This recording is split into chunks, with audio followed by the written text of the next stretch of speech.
আমার ভাইয়ের বার্থডে হচ্ছে 20 তারিখে, তার জন্য ও আমাকে বলছে যে কি গিফট দিবে। আমি ওকে বললাম যে কি গিফট নিবি আমাকে বল 500-র মধ্যে। ও আমাকে কি দেখাচ্ছে দেখো, ও পুরো মিশো খুলছে, এখন ও দেখছে গিফট।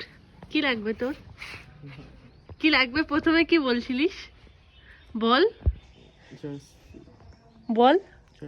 आईफोन बोलছিলিস বল। आईफोन जो मेरा औकात सेकंड से हैंड आईफोन बाहर 500 है। सेकंड हैंड आईफोन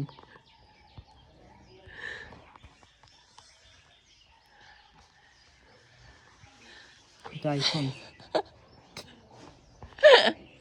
ঠিক আছে এটাই নিন। खा पी के कुछ काम नहीं है बच्चे का। अभी वो क्या क्या मांग रहा है मेरे से, पता नहीं क्या होगा इस बच्चे का। मेरा नहीं, मैं तो अभी बूढ़ी हो गई ना। चलो टाटा।